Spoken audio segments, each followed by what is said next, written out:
ഇന്ന് പോഷകസമൃദ്ധമായ ഒരു ബ്രേക്ക്ഫാസ്റ്റ് ആയാലോ? അതിനായി ഏത്തപ്പഴവും മുട്ടയും ഓട്സും പാലുമാണ് ഞാനിവിടെ എടുത്തേക്കുന്നത്. 2 ഏത്തപ്പഴം ഒരു മിക്സിയുടെ ജാറിലേക്ക് മുറിച്ചിട്ട് കൊടുക്കാം. 2 മുട്ട കൂടി പൊട്ടിച്ചൊഴിച്ചു കൊടുക്കാം. ഇനി 1 ഗ്ലാസ് പാലും 1 സ്പൂൺ പഞ്ചസാരയും ചേർത്ത് നന്നായി ഒന്ന് അടിച്ചെടുക്കാം.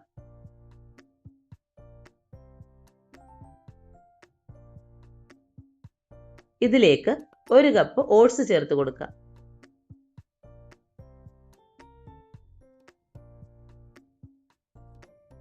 നന്നായി മിക്സ് ചെയ്യാം. ഇനി ഒരു പാൻ അടുപ്പത്തേക്ക് വെച്ച് ചൂടായി വരുമ്പോഴേക്കും അല്പം നെയ്യ് തേച്ച് കൊടുക്കാം. ഇനി ഒരു ഏത്തപ്പഴം അരിഞ്ഞത് പാനിലേക്ക് വീഡിയോയിൽ കാണുന്നത് പോലെ വെച്ച് കൊടുക്കാം. അതിൻ്റെ മുകളിലേക്ക് തയ്യാറാക്കിയ ബാറ്റർ ഒഴിച്ചു കൊടുക്കാം. ഒന്ന് ലെവൽ ചെയ്ത് വെച്ച് കൊടുക്കാം. കുറച്ച് കാഷ്യൂ നട്ട്സ് കൂടി മുകളിൽ വിതറാം. ഒന്ന് അടച്ചു വെക്കാം. ഒരു സൈഡ് പാകമായി വരുമ്പോഴേക്കും തിരിച്ചിടാം. പാകമായി വരുമ്പോൾ മറ്റൊരു പാത്രത്തിലേക്ക് മാറ്റാം. വീഡിയോ ഇഷ്ടമായാൽ ലൈക്ക് ചെയ്യാനും ഷെയർ ചെയ്യാനും മറക്കല്ലേ.